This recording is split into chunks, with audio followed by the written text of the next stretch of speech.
Hello everyone and welcome back to the Founder Files. In today's episode, we're getting into a topic that I am very enthusiastic about just because I think it's so interesting. In this journey of building a sustainable business and slowly removing the critical dependence it has on the founders, there comes a point where we need to have a leadership handover. In some situations, we need to even have a CEO handover, but this can be something that's very tricky to navigate, not just for the business, but also for the culture, for the leadership team and the founders themselves. And so I've found a business that is in the midst of that transition right now, and that is Digiata. I mean, they'll explain what Digiata does as the business, but in short, they do IT consulting for financial services and banking.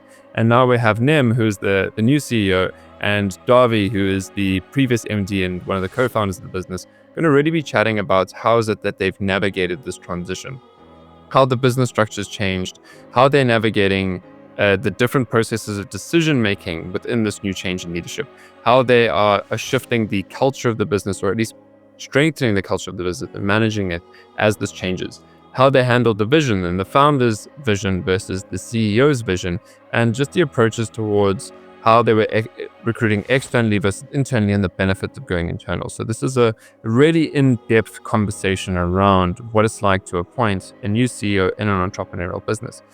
Now, if you want to make sure you don't miss more amazing topics like this around what it takes to be a great founder, entrepreneur, business leader, and all the lessons we need to learn throughout this change, you want to make sure that you are following the podcast. If you're not following it, this is the best way to support us. It's the best way to keep up to date with all these incredible stories and lessons from founders that are in the midst of it right now. And it's also the best way to make me happy.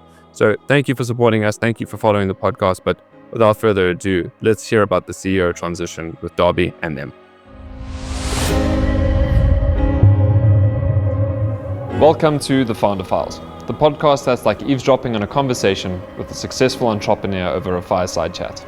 Join me, Cameron Coots, through this unique experience of unfiltered stories and insights from scaling founders around the globe as they share their ups, downs, and everything in between.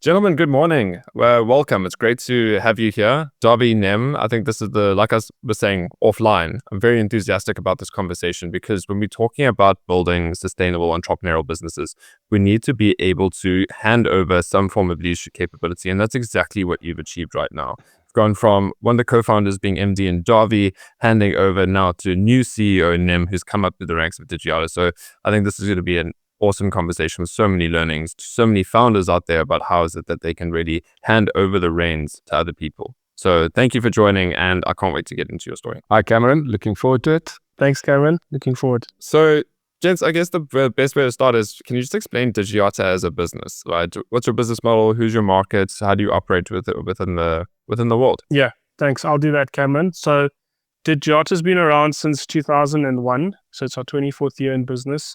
We primarily focus on IT solutions.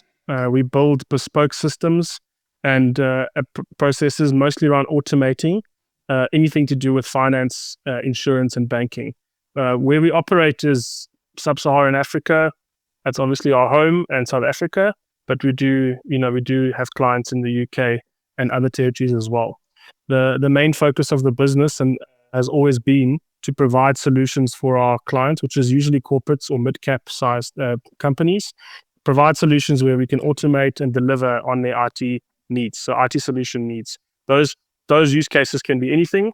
We do use our own tool set to make the development much quicker, which I think we'll talk a little bit about here because it's part of the founding story of the business. But it also boils down to the staff. So 140 engineers in the business, all very, very smart, very enthusiastic, and always wanting to deliver value, to our clients in the financial services and banking space. So I hope that gives you sort of an idea of how we work. It's mostly around the delivery of solutions rather than a pure product play. And it's all down to our people, being domain experts within that FSI and banking industry. So that definitely helps me understand the niche that you play in from an industry perspective. So obviously financial services and banking, but just help me understand just the company in simplicity. I mean, if you're saying you've got 140 engineers, it's a very sizable industry when you're in the realm of professional services. But we say you're IT consulting, help me just wrap my head around when you talk about having solutions and diagnosing, like what would this look like? What is a typical kind of need or problem that you will solve? What's the value that you really bring to your market? Absolutely. So if you look at a corporate like a CFO, let's speak about a CFO or finance office, a shared service within a big corporate, they would have challenges, various, you can name them. It's got to be moving money, making payments, doing reconciliations, perhaps even migrating data to new platforms, sensitive financial data. Where we step in there is we say, well, we play in this niche, we understand the market, we understand the role of finance within that business. And our track record obviously speaks for itself. So we get into the room and we talk about the challenge. We speak around the possible solutions around solving the challenge. And then I think the most important part there is that we also then execute and build and deliver the solution, which is a differentiator for us. The person you tend to speak to in the office who comes up with the solution is also the person who will then hand over the keys once it's built. Yeah, and someone who's essentially in a very overlapping space, being strategy consulting. I don't like the word consulting because we're not consultants, we don't tell, but more like coaching facilitation. We know this stereotype of consultants that come and charge a whole lot of money and they're like, cool, here's the design. And it's like, what about implementation? It's like, bye, not my problem. So the fact that you actually are following through and implementing is obviously great. It creates a lot of trust. As a layman, as someone who's potentially ignorant about the space, even though I do understand the world of consulting, why is this something that a lot of your clients can't necessarily do in-house? Why is it that they need your specialized services to solve these problems? So there are various options or various answers to that question. It's typically got to do with not being able to find a product that does exactly what they're looking for within their business. A lot of our clients are big corporates and they obviously have competitive advantage over the rest of the industry in the way that they do things, and looking for an off-the-shelf solution, that can fit their way of working is obviously a challenge for them. So we will come in and build something that's bespoke and fit for purpose for them. On the other side, on the more commercial side, yes, bigger platforms might be too big of a hammer for a small nail to try and solve the problem for them. They're obviously getting sold big platforms, the big Salesforce, SAPs, etc. of the world. They might not need it. They might also not have an appetite to bring in a platform that big and to do the transformation where they're just trying to solve a smaller problem. And lastly, obviously, cost has to play a factor, especially within South Africa. A dollar-based licensing and consulting cost is something that's also not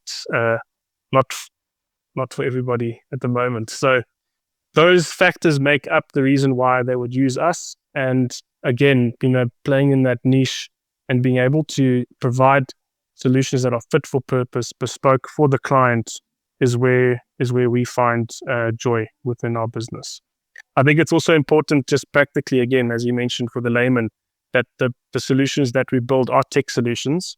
We do use a tool set that we've built in-house as well. It's a low-code tool set, and that helps our engineers build things much quicker, have reusable components, reusable code, etc.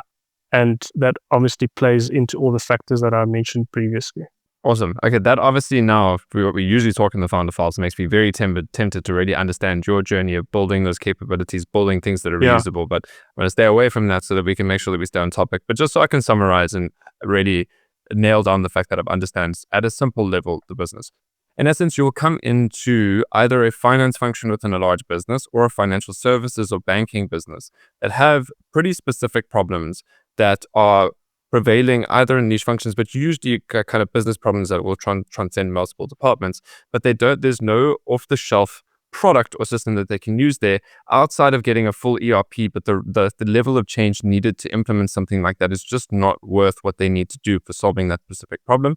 So the only thing that what they need is, one, help with the diagnosis of the problem itself, what's actually going on, how is this affecting business, what are the requirements to solve it. You'll then do the business analysis and process mapping to really understand what processes need to shift. We'll then essentially design a system to be able to execute on these processes and solve these efficiency gaps or solve this problem. Then you'll be able to design that utilizing a lot of your already existing low-code solutions and some things that you built in the back end, which is I don't fully understand, but I can definitely appreciate the expertise in. And then after that, you will then support with implementation, maintenance, and then essentially account management and customer service afterwards. Is that typically what your value chain will look like with a client? Yeah, spot on. Cool. So I think just the fact that you, like you said, 140 engineers, I mean, for a pretty sizable business in this kind of space, very respectable for anyone in professional services to get a business of that size. Firstly, gents, well done for achieving that. And just the fact that we are in a conversation of a CEO handover usually indicate that, this is now starting of a new chapter and to new heights. But just to take a step back to kind of the beginning, Dawie is one of the co-founders of the business. Right, talk to me a bit about your journey, your starts in Digiata, and kind of where it came from with you at the helm, getting it to where it is now. Okay, I think Nem explained very clearly what the business is today and where we focus today. So we have to go right back to the start. And I think the background of the founders of the business is important. So financial services, where we operate, 3 of the founders are chartered accountants, and the 4th one is an industrial engineer. So a professional background for all 4 of us. A lot of knowledge and experience within financial services. And at some point, 2 of the guys got together, have a couple of drinks. The initial business idea was to build integration solutions for financial services. So that sounds like a simple thing.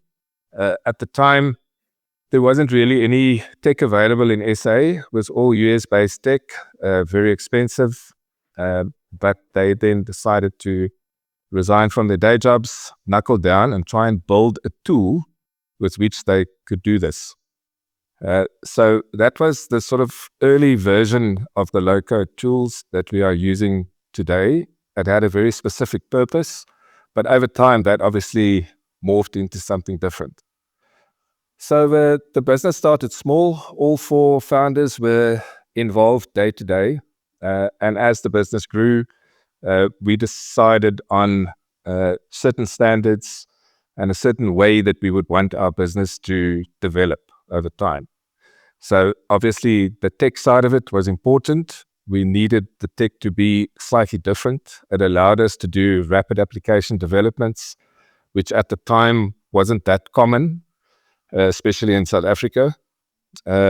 We decided that we needed a proper organized way of working.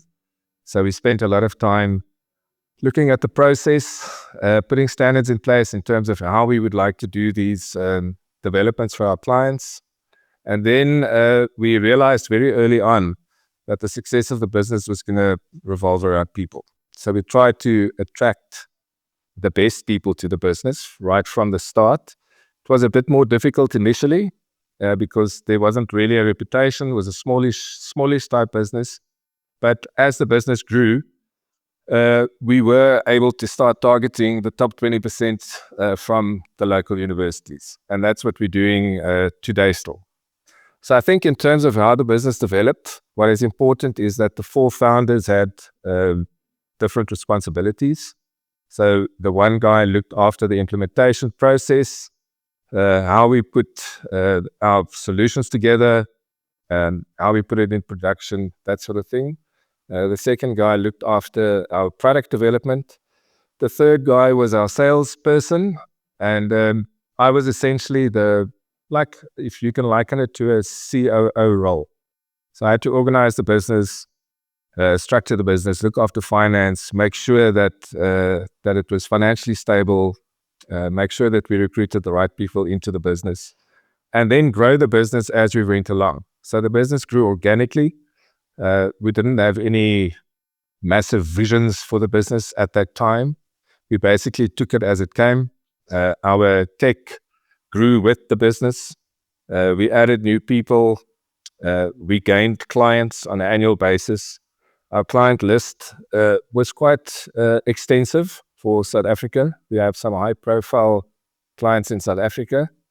But the important part, for where we're getting to later, is that each of the founders had a specific operational role. And those operational roles took the business successfully up to a point. Okay, so So at a certain point, and there were a couple of things that happened at the time, we felt that the business was then ready for a change, a step up, or a next phase.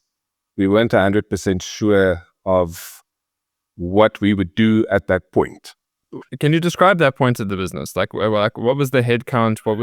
How many markets were, like, just to give me a sense of the business that you're at, what made you realize that you needed to change? We had a very successful year up to that point. We had, in terms of how we developed our business, we had a very strong academic resource. Our resources started to become more experienced. So we always recruited students from the universities, and then we trained them. They grew in experience, and at some point we started adding layers into the business. So we started having juniors, mids, and seniors, and then we started a managerial role, like a team leader type level.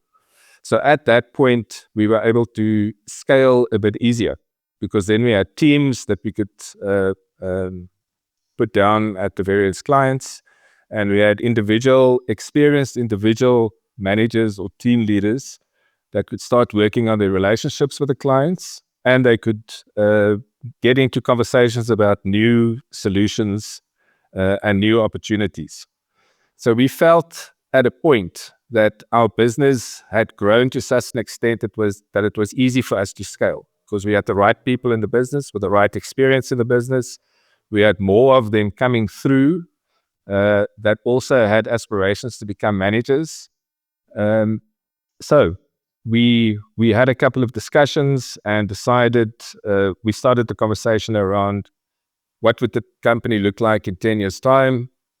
Do we change our product offering? Do we add to the product offering? Do we make it more efficient? And we were sort of just in that conversation when the country was locked down, and then things changed. So before we get into the lockdown and the change, I just want to wrap that up. Is about you discovered a very repeatable operating model for the business. So like both internally and externally with clients, you know that there's a repeatable and sustainable and scalable way of operating, a way that you add value. You've created a very clear talent development pipeline and recruitment pipeline within the business that you can see once we end up growing. You've essentially got these playbooks, right? Both in terms of how you sell, how you develop talents, and how you execute on work, that you're able to just rinse and repeat, which means that as you unlock greater demand, as you said, whether it's that you go through different parts, different markets, maybe different offerings, or you just kind of double down and increase into maybe different industries, however you plan on growing, is you've got a model that you know can really, it's a rinse and repeat kind of situation, which is really cool as a moment to acknowledge, because like this is where I think about the difference obviously between startup and scale up. Like startup is a temporary organization in search of a scalable business model. The whole strategy is finding that scalable business model and then growing with that. But I think when you're a scale up, it's now around what is the repeatable operating model across the different functions of the business, which means that it's no longer a whole point of having to really figure out how we execute on our value. It's now just about the point is, how do we do this at greater scale? And it seems like that was a very significant point where you could really look ahead and being like we've kind of nailed this, right, from a bottom up approach. Now thinking bigger picture, where do we want to take it? And then, as you said, COVID happens and dreams get shattered. Yeah, exactly. So what happened? How did you navigate that? Yeah, so the founders at that point were in a conversation about what the next phase of the business would look like. COVID hit, we went into lockdown, and the communication really sort of splattered to an end. We had to, obviously, as a business, change rapidly from being an on-premises business to being a remote business. We did that very successfully, so much so that is one of the strengths of the business today. We are able to work remotely anywhere in the world at the moment. So during that time, we continued to be quite busy from a work perspective, but there was a gap in the social side. meeting each other socially, spending time together.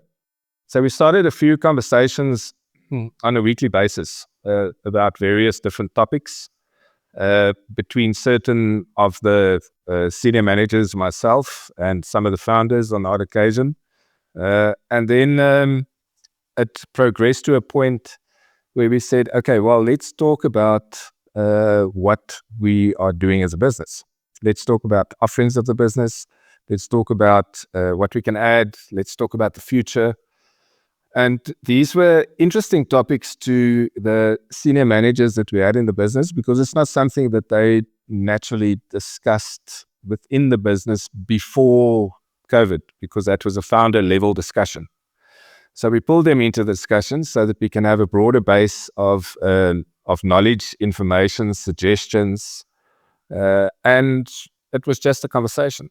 And we carried on a weekly basis. And then it started to get real.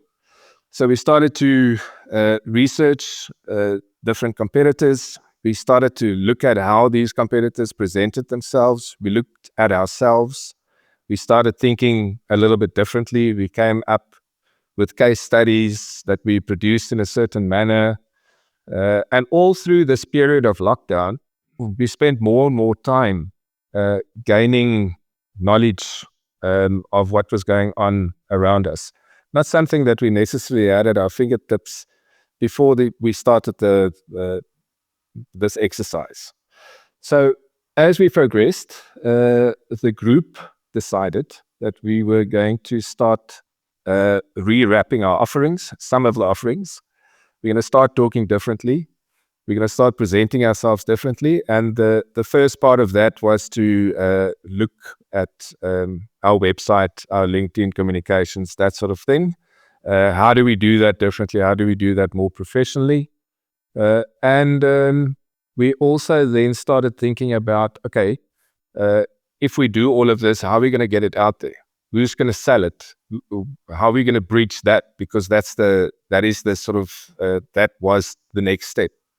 So the people that were involved in that conversation then decided that they want to take it forward. So these were all delivery managers, that were technical guys that were working all day, every day, with lots of potential, obviously, in the future of moving up into different positions. But they then decided, okay, they're going to take it on, because we didn't really have a sales and marketing department within the business. So we spent more time then to consider, how do you gain leads? How do you get access to new conversations? We spoke about different geographical areas. Do we only focus in South Africa? Do we look into Africa? Do we look into the US? Do we look into the UK? Do we look into Europe, elsewhere? And we had to make decisions around where we were going to focus our conversations. So that sort of progressed when we got back into the office, and we continued with our discussions. And these guys then started setting up discussions with people from outside, off their own bat. We continued having a regular meeting and a regular feedback, but they then decided they're going to do some of this. They had some discussions, and that was the sort of start of how we moved to the transition period where we are now. So that was sort of three years ago or so. At the time then, a sort of an informal leadership group developed. And we naturally started talking about organizational development as well. It wasn't only what the sales and marketing would look like and should look like and how we can change it, but it also started looking at what sort of organization we would need to support new growth within the business. So this group, again, continued to get together. We started looking at a variety of different business problems. We spent time looking at all our policies around HR. We looked at our technical standards in terms of how we were doing our implementations or development services to our clients. And then we sort of reached the point where where Nem in that group showed his leadership, he showed his potential, and we had a discussion amongst the founders and said, okay, here's an opportunity for us to push him into a more of a leadership role. So we pushed him into a COO role, which is roughly 2 years ago. And the COO role for our Johannesburg business was really a more inward focused position. So we had the support of the leadership group at the time, but he was tasked to look at the business from an internal perspective. So look at how we presented ourselves internally. He changed a lot around the office, around the way the technical standards in terms of how we worked. He spent a lot of time with individual people who work for us. He started different chat groups within the organization.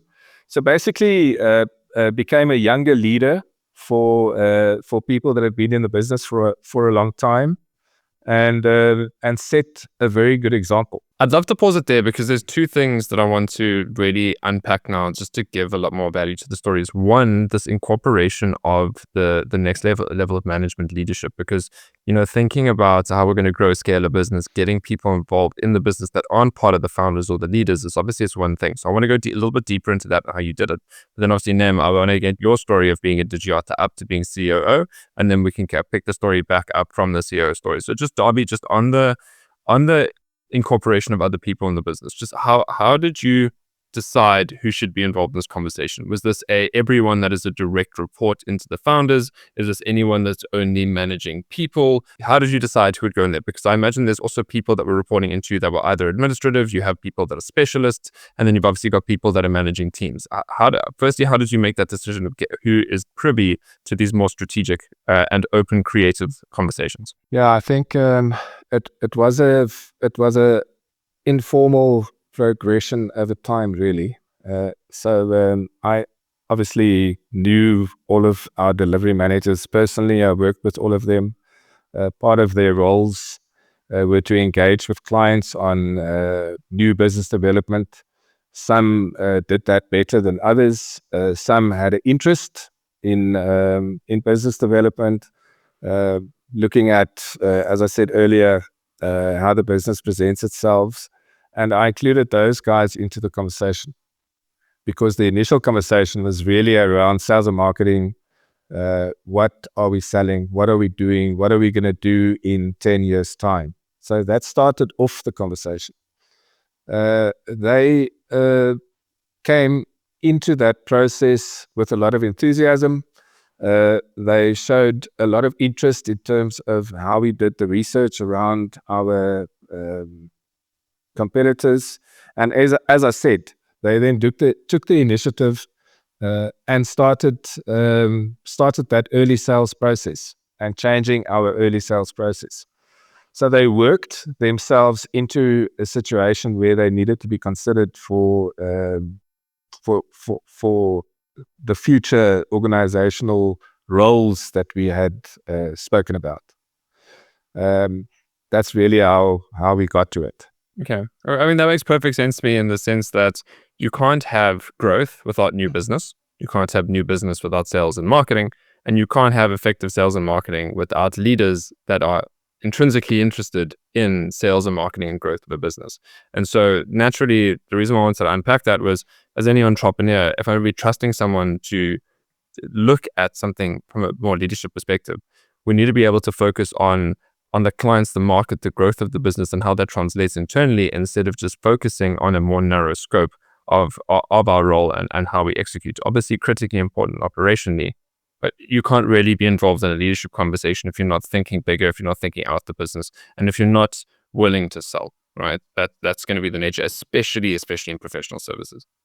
So cool. I think that's a good segue now. Nem, let me understand a bit of your journey in the business, because just to the audience, spoiler hint alert, that the nature of your journey makes it a hell of a lot easier for any founder to be able to say, yeah, this is someone I can probably trust with our culture and value system to lead us further forward. But I guess just give an indication of your story and why why you made it easy for Dawie and the co-founders to choose you for leadership. Yeah, I'll do that. Yes, so I started as a junior software engineer. Started, cutting my teeth, learning about the tech, and I think the key here is being very enthusiastic around the work. So actually finding a place where I enjoy what I'm doing, working with clients in a sort of consulting role, as you've been calling it, and seeing the value that you're actually producing for clients, like seeing them use it. So I think it has a lot to do with, yes, you're part of a business that you actually believe in, and you can see yourself being in the business for a long time. And you've always got to look at yourself and reflect back on your years as you progress in your early career to say, is this the right place for me? Did I have a good year? Am I moving in the right direction? And for me, the answer was always yes. So that's sort of my progression. It's just moving up through the ranks, adding value where I can, seeing challenges and having some critique, in the way that we do business, and seeing how things work on the ground, but not just complaining about them, actually bringing them back to the founders, especially Dawie, and him being very open to having conversations around, okay, well, what can be done better? What did you find out? And I think that that sort of helps you build trust, over time.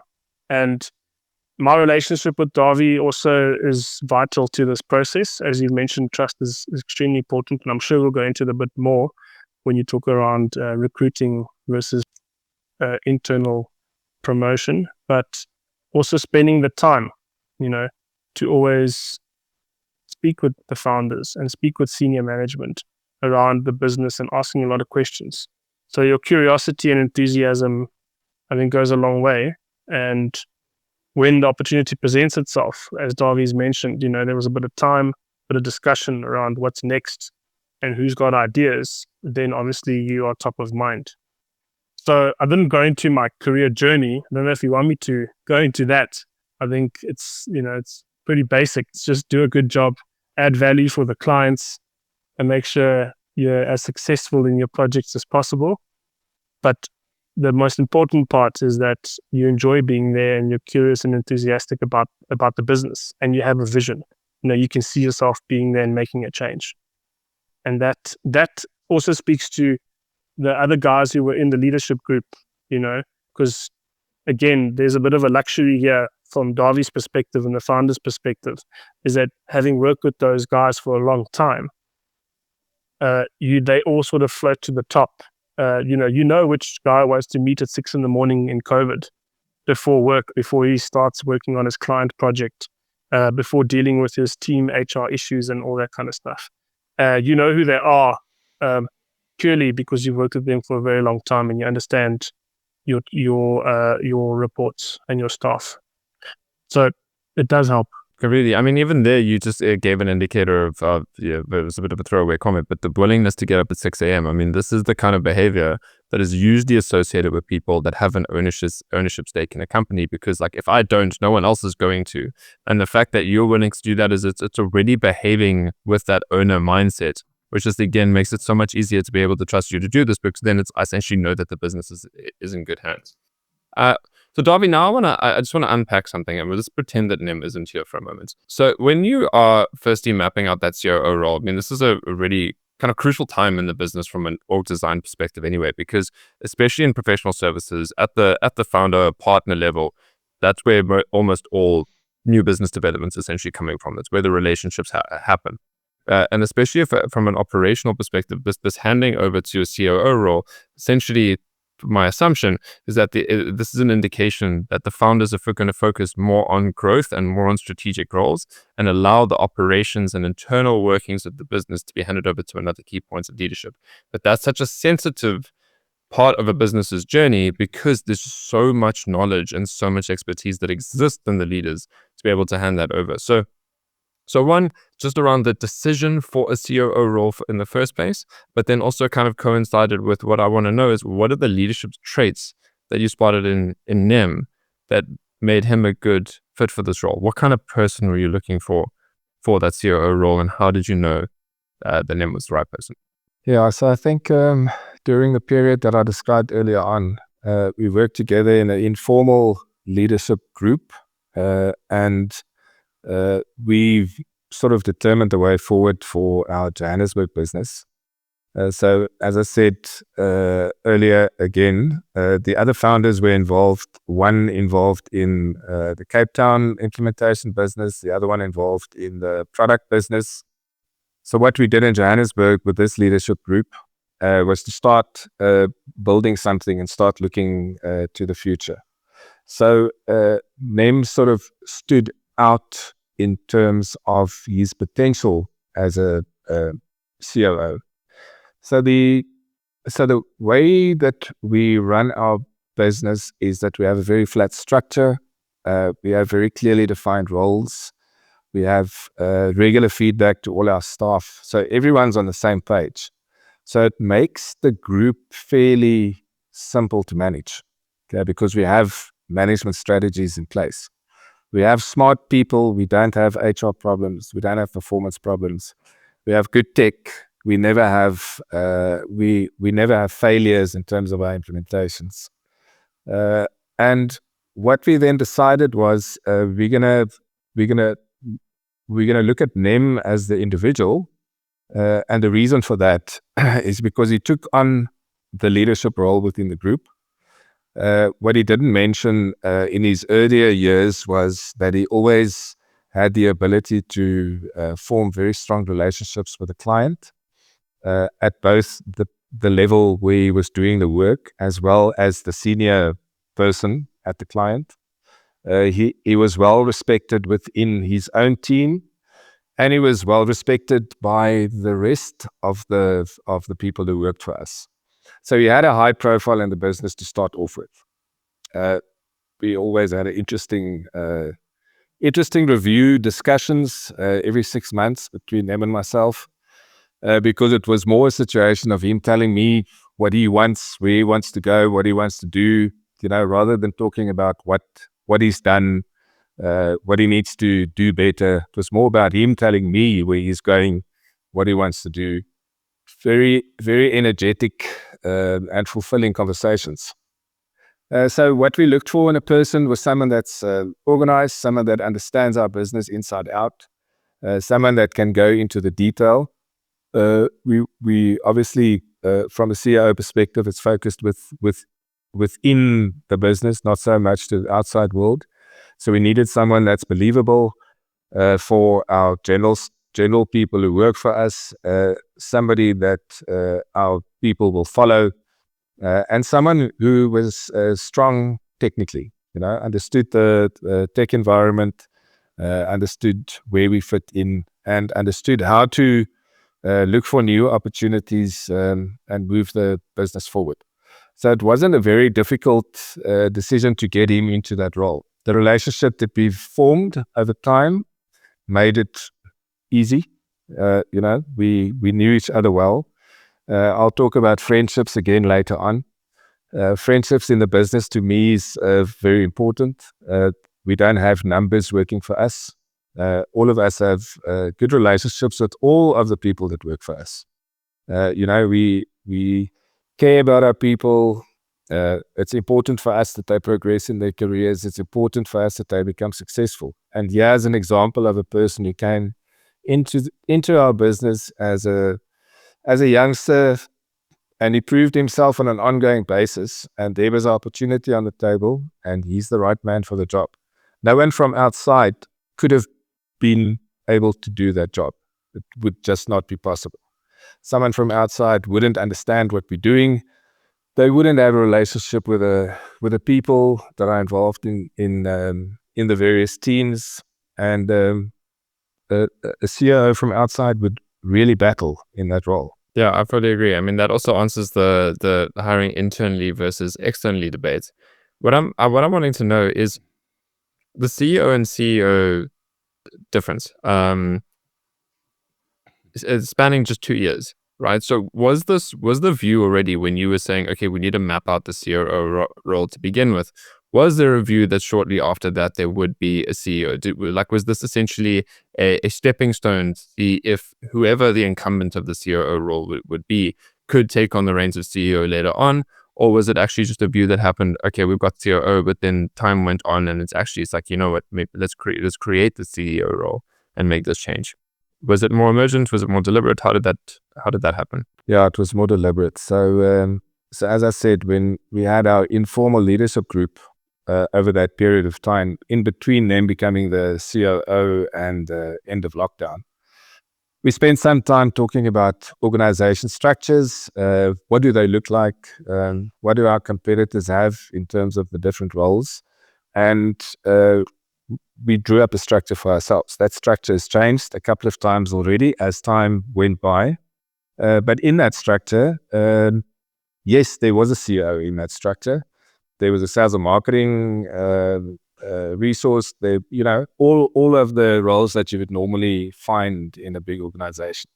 So we then said, when we got to the point of the COO, the business is ready to sort of hand over to Nem as an individual. He worked himself into that sort of role. We did not feel comfortable to fill any of the other roles at that point. We knew that we were working towards some sort of organization structure in the future. There were a couple of triggers that we spoke about for us to get there, and that's largely around how we grew the business, how we opened up other markets, how we performed in our product development, and how we performed in terms of increasing the revenue in the business. So that leadership group took it upon themselves to try and increase the revenue of the business. And that has taken place over a period of time. So the move from COO to CEO had been envisioned sort of 3 or 4 years prior. So it was sort of in the making. And in addition to that, we said, well, you can't be a CEO of no management team, so it's not just about the title. So there has to be a structure, there has to be a group, there has to be a management team. And that's more difficult for the founders to deal with, because we were backing one person, as the COO, good relationships. He had a lot riding, on his future in that discussion. He took on a hell of a lot of responsibility over that period of time. And the business, when is the business ready? That's a difficult one, because it will never be fully ready. So we had 1 or 2 events that happened at the time, and that sort of forced our hand. So can you be more specific? Yeah, so we looked at opening up a business in the UK. During this period where the leadership group operated, we traveled to the UK 2 or 3 times per annum to do business development. And then at some point we decided that we are going to open up a business. That was sort of 18 months ago, that we want to open up a business in the UK. At the time, we needed a business development manager. So there was an opportunity for someone then to go into the UK and sort of be a senior person looking after that business, looking after the office. So as the founders, we then started chatting about this and said, okay, this presents us with further opportunities now to put a management team in place. Now, it presented the opportunity to do everything in one go. So we spoke about the CEO. There was lots of buy-in. Nem is a trusted individual within our organization, trusted by all the founders. We see enormous potential in him, to go into the future. And it was a matter for us to say, okay, the time is now right, let's go. So we decided to take that step. We identified the other roles that we needed in our business, 18 months ago, and now we're going to move forward. We started penciling people into those positions, and Nem was part of that conversation during the early part of last year in terms of how will we fill the roles, what would the roles look like, what would the responsibilities be. And I mean, that differs from business to business, depending on what the requirements are within the business, and depending on what the strengths are of the people that you have. So we identified a couple of key people, and then we we've sat them down, we had a discussion, and we put the organization structure in place. The change in the CEO role from COO is that the role is now an outward focused role. So now the operations of the business needs to be looked after by other people. So we've got a structure within the business in terms of how we manage the operations, how we manage finance, all that sort of stuff. So do you still have a COO role, or is that structure changed now too? The structure has changed. So there's no COO role anymore. It becomes a CEO role, and the CEO now has a leadership team. We've continued calling it a leadership team because that worked well for us at the time. So within that leadership team, you now had a few different people. I'm still involved in that team from a finance point of view, CFO type role, finance, legal, HR type of role. And these roles will also change over time. As the business grows, we will add more people to fill some of these roles. But the CEO role is now outwardly focused. He has to sort of build the image and the reputation of the business. He becomes the face of the business, a younger person, tech-savvy person. Nem has always been very good in terms of building relationships, networking with a wide variety of people. And he's taken to this role beautifully, and be very happy with the direction that we are going. I'm sure you are. And Nem, I obviously can't wait to get into more of your thoughts, your experience now, because just obviously chronologically, we're really going to get into that.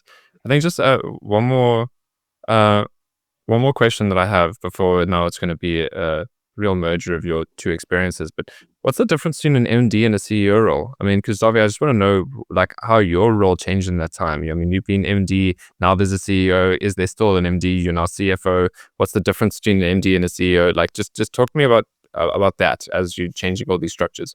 All right, I have thought about that, and I think the role that I filled in the early part of the business can be more likened to a COO role and less a CEO role. So it was a very much a inward focused position because we had 4 founders that all had a part or a role to play within the business. So we had one person who focused on sales. Now, so the CEO role at the moment has to manage the sales direction, the sales resource within the business. A few years ago, that wasn't necessary because we had one person that did sales. We had one person that did product development. Now we do product development in a group. We have a variety of conversations that takes place around product development. And one person has to look after those conversations, hence the CEO. And then similarly with our processes and standards that we put into place, that was managed by the 4th founder. And from my perspective, I had an operational role in the Johannesburg business. I looked after the finance and generally, legal, HR, that sort of stuff. And we made sure that we built a business that was financially solid and stable. So with the business being 24 years old, it went through all of 3 different economic events over time. And, we always had the business making a profit. We never went into a loss-making situation in all of this time. So that was very important for us to make sure that the business is sustainable. We needed to make a profit, sometimes a lot less than other times, but you needed to get through that. So those principles are important and it will continue into the future. So much more a COO type role.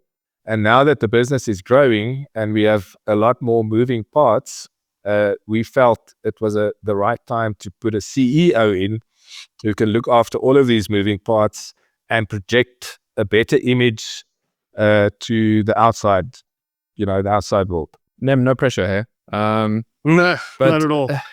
Easy game. But Dawie, I mean, like what you said makes a lot of sense to me there when there's co-founders, especially I'd say 3 or more, is that you can really have a strong complementary team that can focus in different parts of the business. But then what happens to the CEO role is essentially it's a co-CEO role as the leadership team, because you're sharing the vision, you're sharing the mission, you're sharing the growth strategy and prospects, sharing conversation around structure. Now it's a very interesting, I was going to say intense, because it is also intense for the sake of the organization, but very interesting moment where essentially that is really being consolidated into one and is the most complex role in the business. So I guess Nem, it's I say jokingly no pressure, but this is a lot of complexity that's coming with this. I'm assuming there's obviously a lot of support coming from the founder in terms of doing this, but just with the existence of this new role and the level of complexity it's taking, understanding everything about the business, being the face, focusing on growth. What's that like? What's it like to take that on? And what was it like to originally, be considered for this role and then accept it? Like, so talk to me about all the feelings and experiences involved in that. So I want to use the boiling frog analogy here, because it doesn't really feel like it too intense. But now that you've mentioned it, it's so nicely, put it so nicely, I think, yes, I have to admit it is obviously it is a big ask, and it's something new in the business because, founders having started the business and built the business up over time, you don't realize how much they know and how many phases they've been through. And when you talk to them around sales and marketing as an example, they've done it 3 or 4 times. They've used various suppliers, they've used various strategies, various consultant techniques. And now you're stepping in, trying to catch up as quickly as possible. And I'll get to your question now around the experience, but I think what is important, and you mentioned it, is around the support. So it isn't all right, we're handing over, we're leaving, good luck, present to us every board meeting on how things are going, what you're doing with my money. Rather, it's, well, please, step into this role. This is what a new role for everybody, and we're all here to support you. So the founders are still very much involved in the business, and I leverage and tap into them as much as I want. I obviously have to build my own identity and my own way of leading, but I do tap into the founders as much as I can, to be honest. Maybe Dawie will say I don't do it enough. Every now and then I try and do things independently, just to test my own, just to test myself. But yeah, I think that's a very important point, and perhaps piece of advice for people who listen to the podcast, around, it's not a clean cut. This is, I feel this is the best way of doing it and the most sort of risk-free way of doing it. So with that point aside, the other part is that because I've been in the business for a very long time, and our staff retention is also very good. The guys that are in the leadership meeting and the management team that Dawie speaks about are all people that have been with the business with me, they've grown in the business with me. And once again, I trust them. So there's another layer down. I trust them, and I can have the same conversation that Dawie's had about me, about them. And to me, that gives me peace. I'm confident in the fact that I'm working with the right people. I know who they are. We're friends. We understand the business, all of us. No one's sort of come in from the outside trying to shake things up. And we have a vision where we want to go. So not as scary as you've made it out to be. However, a lot of what is the word I'm looking for? A lot of work is ahead of me, to get this right. A lot of responsibility, I'd say. I think there's a lot of support, but it is inherently a lot of responsibility. Yeah, so I think we have to look at the CEO role as a new role in the business. So it's not replacing something that I did. It's not replacing what the founders did. This is a role that is doing something that we've never done in the business. So this is the role that looks towards the next 10 years. So he has to build a management team. He has to build the product. He has to build the vision. He has to get our ambition going. He needs to lead the staff, but it's something new. And so it's not something that we're going to be comparing year to year and say that you should have done this, you should have done that. This is an opportunity to create something for himself. And the sort of training and experience that he's gained over time has been very much technical focused. But Nem is a guy that's well read. He has people that he speaks to on a regular basis that mentors him about business. He has lots of friends that are in the tech environment, in similar roles, and he engages with them on a regular basis. Now, so he's well prepared for that. If you think about bringing someone in from the outside in the CEO role, all of the positives on Nem's side are not there. And you go, okay, well, maybe someone has experience as a CEO. Maybe that guy has 3 years or 10 years experience, and he has a strategic mindset and outlook in terms of how things can get done. But how important is that today? Because all of that information is available to you on a day-to-day basis. And in your network, it's available. Online, it's available. Within the company, in terms of the founder's management experience, that's available. So if you lose out on that little bit, you're probably not losing out. So that's I just wanted to add that it's something brand new. It's something that we are very excited about as the founders of the business, and looking forward to over the next 10 years. I think there's a topic here that could be worth discussing. We're not in the position to maybe speak about it directly, but we can probably transpose or our experience in that. Dawie's point is valid in that this is a new role within our business. And it's different to when you look at, I guess, the more common example of when people have a CEO that's done everything, that's led, that's done, it's his business. He's founded it and he's the CEO of that business, and then handing it over to somebody else.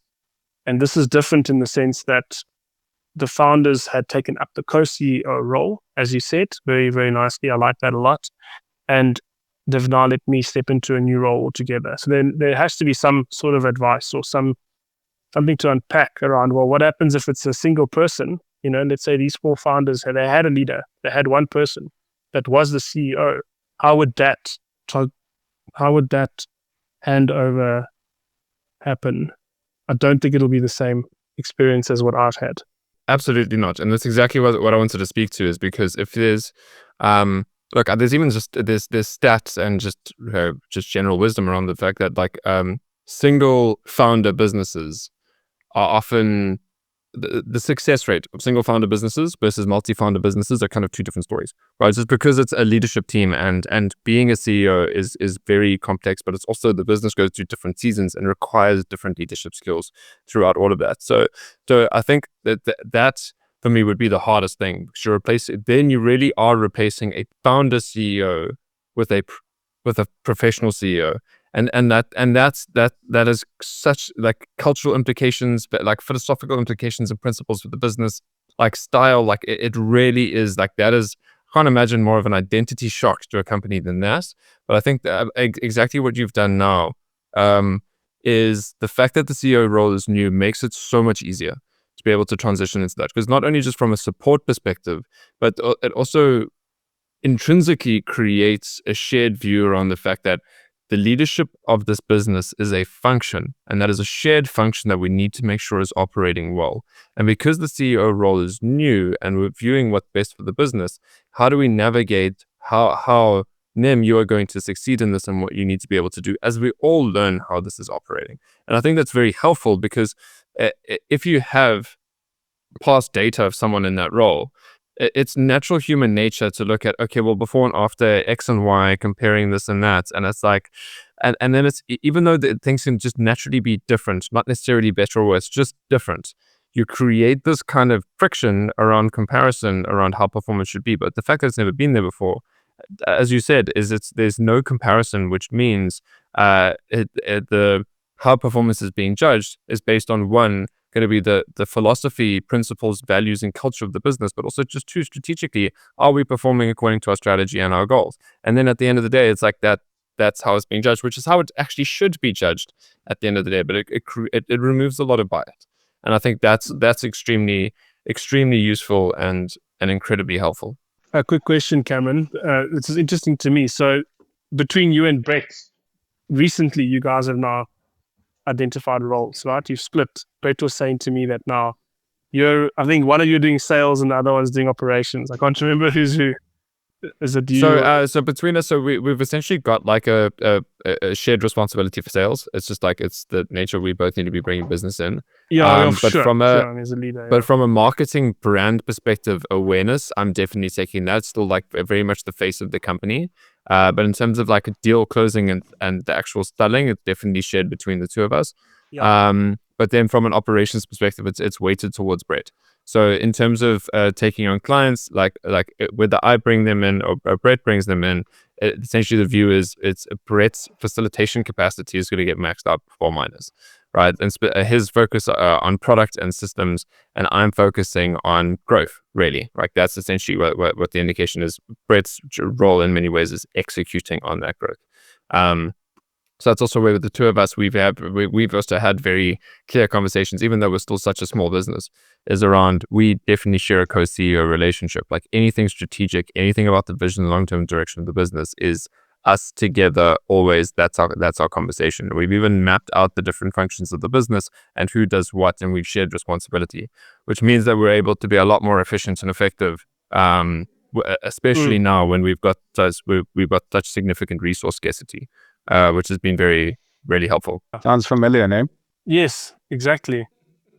And I'm going to say that I might be wrong here, but I would imagine that obviously, we all know the story of startups. You need to find a co-founder and all of that, but typically one person is sort of the alpha, the CEO type person. I imagine it's more common than the other way around. Maybe I am wrong, but that is where it becomes difficult because now you're replacing that person, as Dawie mentioned, and that replacement versus addition is a key factor to success. Yeah, I think that's always tricky because it's the emphasis around the in co-founder, right? So if someone is like a big part of their identity is like I am founder and CEO, but you are co-founder and CTO, for example. Yes. Implicitly in that narrative is a difference, like a difference in power dynamic.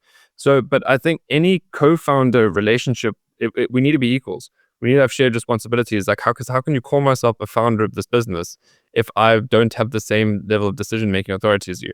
But then this would also get like kind of complicated because it depends on like the shareholders agreement and voting rights and all of that and how that gets structured. But outside of the legal complication, I think just as like mature, wise human beings, just being able to have candid conversations with one another is like if you want me to be co-founder of this business, is like we are decision-making equal. How we structure my REM package in terms of shareholding and payment is like one thing, right? But it's like if we're going to be there and doing this, like I can't be succumbing to your thoughts. How I see this usually works is there's a great book called Rocket Fuel on this. It's usually a visionary integrator relationship.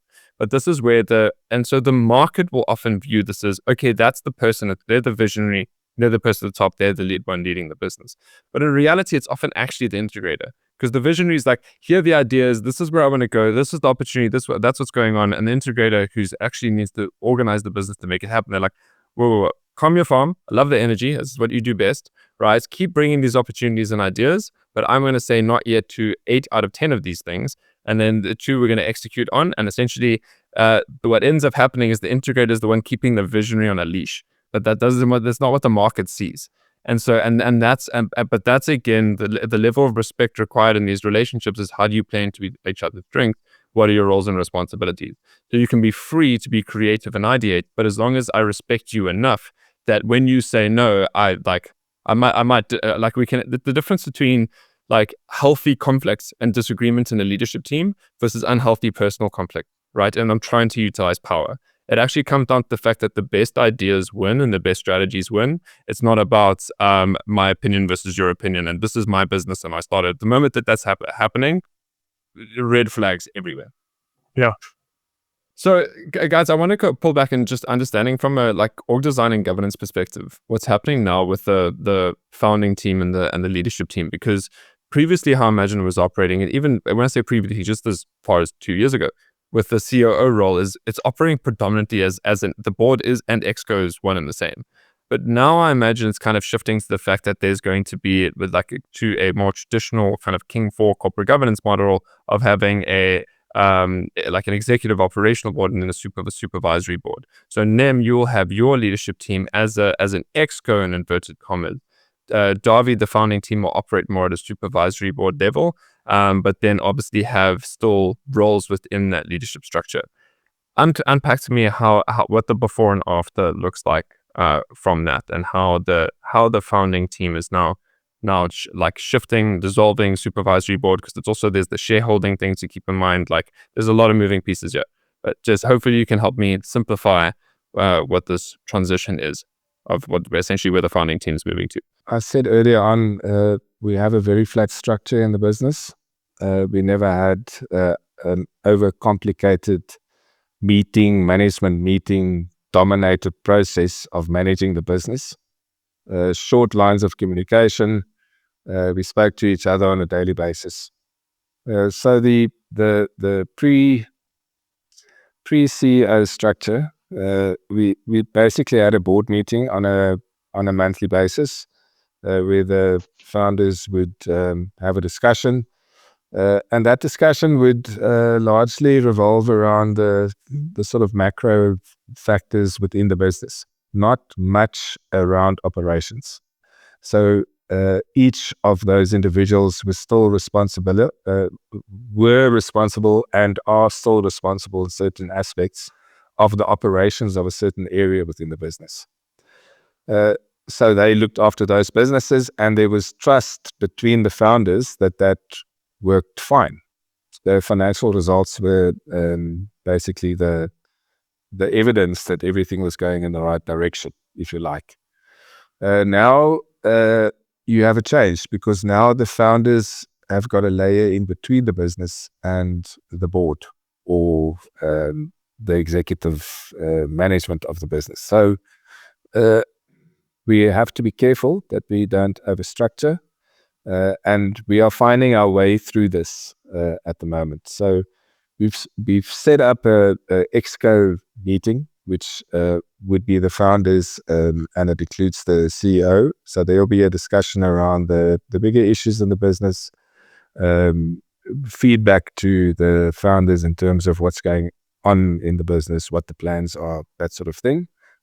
And then we have the leadership team, which will continue meeting. So the leadership team will meet on a regular basis, and the leadership team is responsible for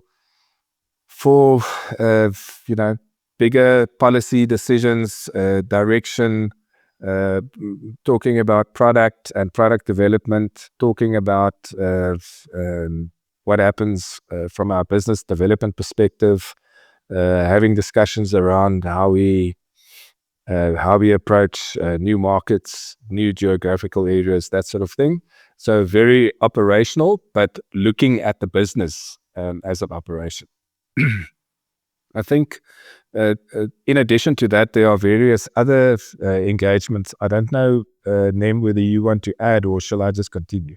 No, I can take over. So the Dawie's point is also an important one that we speak about, is going from a simple structure to now what could potentially become a more complicated or convoluted structure. And one of the goals for me is that I always keep top of mind is to not have meetings upon sessions, to be able to report up and report down. You spend half your time building reports. You spend the other half your time thinking which reports to build next and how to improve the reporting process, but then the business itself is stagnant. So what Dawie's described is I think the first phase of how we are transitioning into this. I am part of the exco meeting with the other shareholders, founders. The leadership team is what it is at the moment. Whether or not it would split to become, like as you mentioned, Cameron, like a different management or senior management team or an exco within the business, potentially, but I'm not jumping to that yet. I'm not going to impose a structure like that without working through it first. So we are working through it. There's sessions happening all the time now at the moment. I mean, I'm pretty much meetinged out.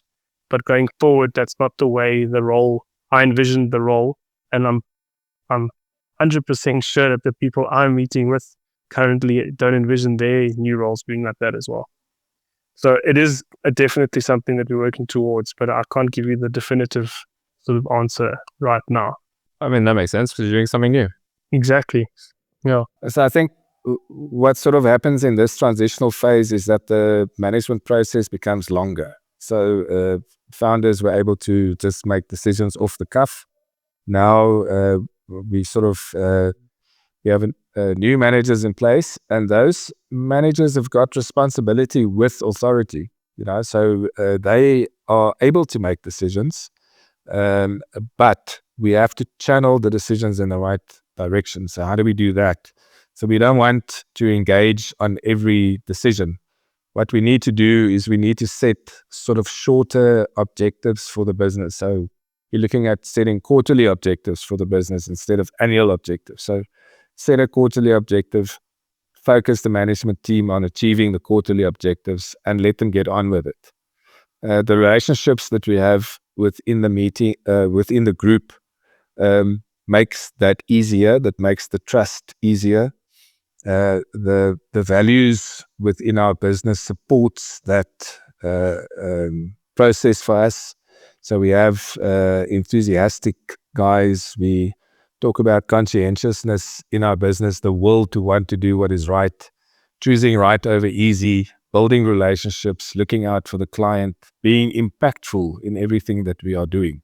So all of those values are in place across all of these guys, and we have to trust that process. So the communication at the moment is between those guys and with clear objective setting on a shorter term basis. That term might become longer over time. The communication from the founder side will now be via Nem, the CEO. There isn't direct communication as such anymore. So we meet in groups from time to time, and we will have open discussions, but Nem is the leader. And my conversation flows through Nem, and I get feedback from him. So him and I will speak a lot, largely on a day-to-day basis, feedback back and forth, checking on things. But for the other guys, that's the way to move forward. What you said there, again, you said, not explicitly, but you said it as it's not a big deal, but in my mind it is. This communication to them taking his lead. And what I'm imagining now is going from like founder CEO, this transition, and I want to get into what the challenges of this transition has been, but I'm specifically thinking now around, it's really just the transition of power and the self-awareness and emotional maturity of a human being in the situation, which is obviously critical to any leadership role. But from founder to CEO, it can be very easy when handing over the authority. It's easy to do that rationally and cognitively. But as a threat to ego and emotionally, is like, okay, well, I have handed on authority, but now this person's telling me what I should be doing or what their direction is, and I'm reporting into them. Is that like the actual reality of that becomes a very different ballgame. And then also at the same time on the CEO side, is it also can be like the self-awareness and emotional maturity needed to say, okay, let me not let this get to my head and suddenly get on a bit of a power trip and believe that I'm like the ruler of the world all of a sudden. And how do I moderate that in a way that's mature? So I think like you've said that implicitly, and it's a huge testament to one, you guys as individuals, but the relationships that you have to be able to do that. But talk me through what that's been like. What are the challenges of this transition, specifically from a power and authority perspective? Because that's the hardest, most intangible part of this whole journey. Yeah, I think let me start. I think from my perspective, I leave personal feelings out of it. That's not necessarily helpful for anyone who's listening, but I'm able to do that. So for me, it was looking at the bigger picture. So why are we doing it? We're doing it to set the business on its path for the next 10 years. We needed to do things differently. We couldn't do it in exactly the same way as we had done up to that point. I come back to the trust. The trust is very important. We already had an existing relationship. If you look at other examples, there won't be existing relationships necessarily between the founders and new CEOs. And that is an obstacle that has to be resolved on a personal basis between the individuals. They need to get together, they need to sit down, they need to build relationships. If they don't have a relationship, a trust relationship, you don't always have to be friends, but if you don't have a trust relationship and you are able to say whatever you think to each other or to one another, if there are more than two in the conversation, you've got a problem. It has to be open and transparent all the time. Sometimes either party would annoy the other party, and that's okay, because you have to be straight. You have to say what you think. If people can't deal with that, that will be a problem.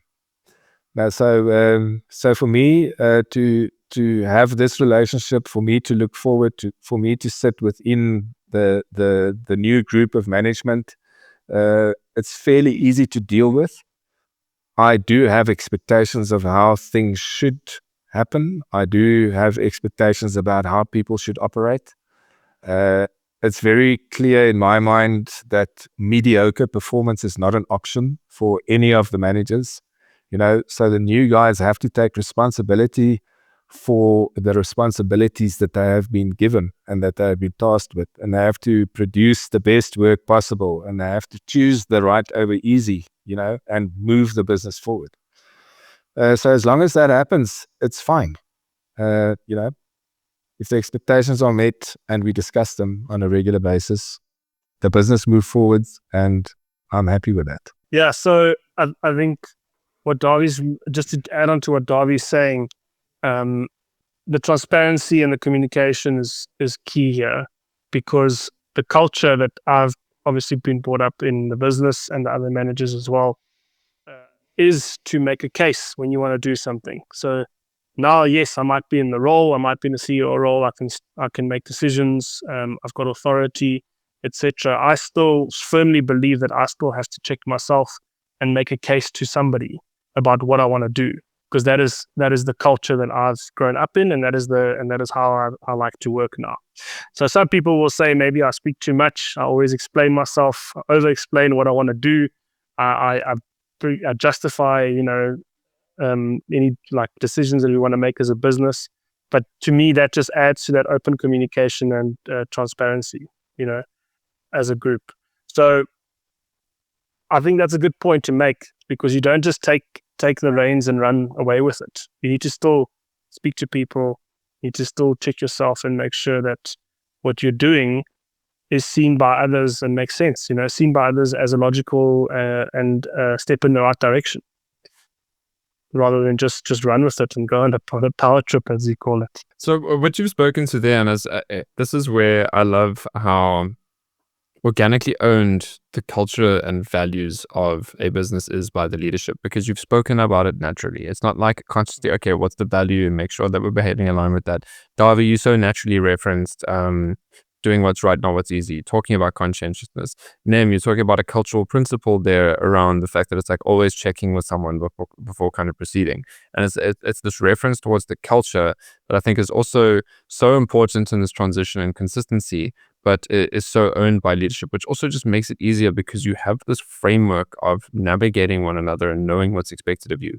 But that being said, there is still implications of this that are going to affect the culture, going to affect other people. So, I mean, we've gotten into quite a bit of depth of how you've navigated this change, as a leadership team. How are you navigating this change in terms of the culture and the people reporting into you, so that you can make sure this is smooth? What are the challenges that you're facing there? So from a also sort of all staff perspective, the COO role played a very big part here, because I think there were a lot of changes during that role that were specific to like Dawie said, internal culture, process, standard operating procedures, ways of working, etc.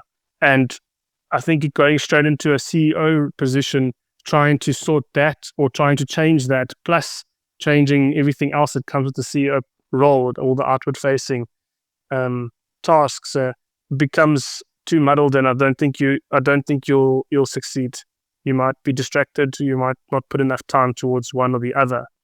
And being in the COO role and talking around sorting things out internally, I spent a lot of my effort, as Dawie mentioned at the very top of this conversation, a lot of my effort was around, how do we make this the best place to work?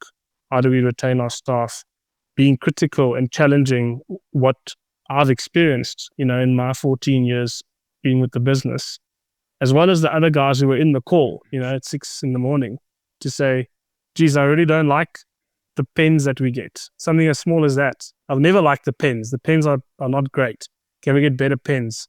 And then as a group, Dawie first, you have no emotion and say, yeah, you make a point, go find better pens. This is a stupid example. I'm not going to use the real examples. But this is kind of what you did over time. So actually, we built the culture together as a group. And to be honest, I'm not really focusing on culture that much because it's established. I spent my time in that role establishing culture. So now I can sort of let that lie a little bit while I focus on everything else. So outside of what I've already asked and what we've spoken about, are there any other challenges that you think are really noteworthy in this transition? Like ones that you've already experienced, but also maybe some that you're foreseeing given the fact that this is new? Yeah, so one of the challenges that I am constantly thinking about is because it's a new role, it's difficult for me personally to not compare myself to what was there before. And Dawie mentioned around his role as a pseudo COO type operational person, making sure that the foundations and the principles of the business are in place. Knowing absolutely everything about the business inside out is something that I worry about. It's a challenge for me because I've got a lot more things to do outside of that. So, the challenge there is, where do you spend your time? Do you spend your time getting into detail around what's happening within the business? Obviously 140 staff, lots of teams, lots of projects, and it works its way up into company-wide or organizational-wide initiatives.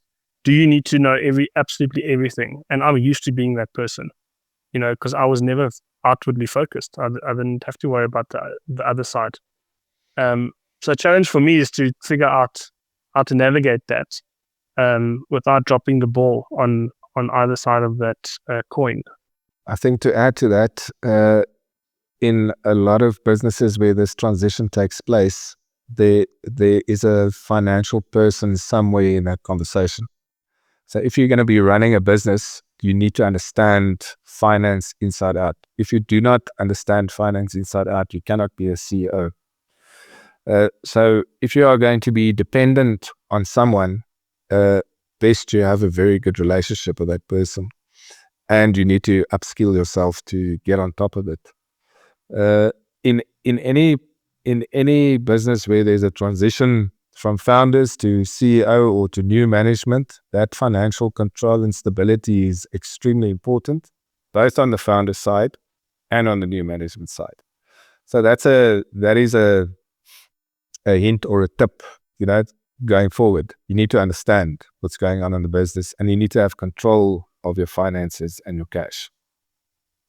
The second thing is, if a CEO comes into the business, he can lose the people in the business quickly. So if you are not believable, if you are not supported, if you are not followed by the people in the business, you've got a serious problem. So you need to understand the culture. So in our case, we made sure that we built the culture, we understand the culture, we know how to operate. But if you get into a new business and you disregard the culture of the business and you try to change the culture of the business, you might have a couple of problems on your hands. There's only one winner in that fight. Yeah, I would guess. So on the topic of now transition as well and vision, right? I'm curious to know what the view is of how this is going to go, because it's like vision was always led by the four founders of the business. It was a shared vision. Now having a CEO for the first time, is it going to continue the same way? Are you going to have a shared vision as a leadership team? Dawie, are you going to be more leaning on what Nem's vision is for the business moving forward, obviously providing input? How does the approach towards vision of the company shift now? Look, in the early part of this conversation, I think the ambition of the company is discussed between the founders and the leadership team. we go on a path, we agree on a path forward, and we follow that path. But you would now, over the next sort of year to 3, see that the new management team will take on a lot more responsibilities. They will start operating a lot more independently from the founders, and then they will start creating their own ambition for the company, and it will be expected from them. So the conversation that we have amongst ourselves is, a couple of years ago, the delivery managers, senior managers in the business asked the question of what is going to happen to the company when the founders retire. Are we going to sell the company? What are we going to do? And at the time we said, well, there will be a next phase in the business when that happens. And that is sort of what we're looking at now. So those guys that asked the questions are now the leaders of the business. So they now have to look after the business for 10 years. They have to have the following from all of the people that work for the company. They are responsible for the families of the people that work for our company. They are starting to feel what that responsibility feels like. It sits comfortably at the moment, but when things start going wrong, it's not so comfortable anymore. So I think the ambition and the direction of the company will change over the next couple of years as these guys develop experience, as the business evolves, and they will have their own objectives, over the next few years. So, Dawie, I want to know how you see this playing out. Like you said, the next 1 to 3 years. Is this going to be a transition of you and the founding team into more non-executive director roles? Is it going to be retirement? Is it going to be semi-retirement and like loosening of responsibilities?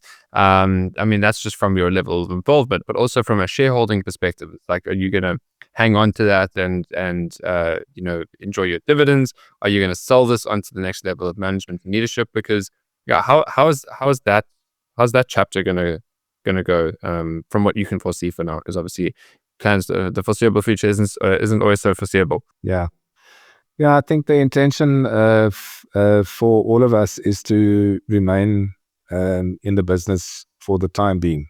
So there's a lot that we can still contribute to the business, but we are moving away from the day-to-day management, and we are allowing the individual managers to sort of build their own reputations within the business, build their own style in the business, and make an impact down the line. We have to step away. We have to allow breathing space. Otherwise, it can never work. The reason for us remaining involved in the business is not from a control point of view. It is because it's partly our livelihood, but also because we made it a successful business. So there's no reason to just step away. So the word retirement is not actually a word that any of us use, to be honest. It's a word no real entrepreneur uses. Yeah, there are some prime examples in politics at the moment with 78-year-old people in high positions. Now, so there might still be runway for some of us. So I think retirement is, yes, that's not a discussion at the moment, but things change. Things change fast. And down the line, we've had the discussion with the guys at the moment. The shareholders are hanging on to their shareholding, but, that could change. It probably would have to change at some point. We have covered so much in this conversation, and I know that the journey moving ahead is going to be one where still a lot is to emerge. There's going to be mistakes, there's going to be lessons, and there's a lot to still happen. So for now, I've kind of run out of what I would like to get out of this conversation. But Nem, I know that you listen to quite a lot of these episodes, so you definitely know what's coming. Dawie, I'm not sure if you do. It'd be cool if you do too. But the final question that I have for you is, what's the one question that I haven't asked you that I should have asked you that you'd like to answer now? Yeah. So the one question is the obvious question is around what advice you have for people that will go through this process or are going through it already. And to me, I strongly believe that there's going to be more and more of this in the future if it's not happening already, because of the amount of co-founding and founding and the entrepreneurial phase that we're in at the moment. And I think from the conversation today, you've heard that trust is extremely important, not jumping into it, not just handing over and walking away. Maybe you do when you get acquired. That's a different discussion completely. This is very specific to our case and trying to move the business forward internally. I think it's just really important for you to consider that this is not a switch. You have to have built up that relationship. You, as a founder, I might be putting words in Dawie's mouth, but as a founder, you also have to always look at people, look at your staff, look at the people that you're interacting with, and just weigh them up and say, if you find potential in somebody, then you've got to consider that person for a bigger role or to fulfill their potential within your business, because I do believe they are quite hard to find. I couldn't agree more. And Dawie, thank you for being on the Founder Files. It's been great to have you share your wisdom and share your personal experience with us, especially whilst you're in the midst of it. So I really hope that a lot of founders, a lot of potential to-be CEOs or potential people that are still junior engineers and junior developers that have got high potential and can see themselves climbing up the ranks of the startup that they're in can gain a lot of wisdom from this conversation. So thank you for being on the show, and thank you for sharing this with me and our audience. Thanks, Cameron. It was great. Good luck. There really was a lot of knowledge and wisdom shared by Dawie and Nem in their story in the transition now. But we even spoke about offline was, maybe this would have been best to discuss in 6 months from now. And then we even joked, it's like, well, we would have said in 6 months from now, the best time to do is 6 months later or even 3 years down the line. And it's quite a tricky thing with a topic like this where there is such transition of leadership, is like, when is the best time to do so? And although there's so much value in the podcast, one thing that we didn't really chat about, because it's also something that will really emerge in the future, is how the approach towards strategy is being developed. So although the vision is there and the vision is being shared as the leadership team, different companies, different CEOs, different founders have different approaches towards developing their strategy. And for example, making sure that there is an aligned vision. That vision was quite clear before Nem was being brought into the COO, then CEO role. The founders kind of knew they want to take it. But sometimes that kind of does need to shift. And when those founders are thinking about this new vision and appointing a CEO or CEO, right, having this taking stock of your strategy, of your direction is a really important activity. Now, they've obviously done really well. I didn't actually get into the depths of going at how they did it, because that wasn't the point of the conversation. But if that's something that you're finding yourself in, if you are coming to a point where you're really taking stock and thinking, sure, what about the next 10 years? What about the future of this business? What about us being in a change in leadership structure and really thinking through the strategy? Well, this is something that we've encountered quite a few times and something that I can definitely help out on. If you want to have a conversation with me to see how we can approach developing strategy and making this transition in a way that's smooth, that's clear, and allows you to have a lot of confidence and control in this new chapter of the business, then please reach out to me, reach out to MetaVolve, and follow the link in this description of the podcast, or reach out to me, Cameron@metavolve.co. Pretty straightforward email. Would love to have a conversation with you. But that's enough from me for now. That's also enough of me punting MetaVolve and what we do. Thank you for listening to another full episode of the Founder Files. Your support is truly appreciated. And if you made it this far and you are not subscribed and following, please remember to do so now. We'd love to see you for the next episode. But until then, cheers for now.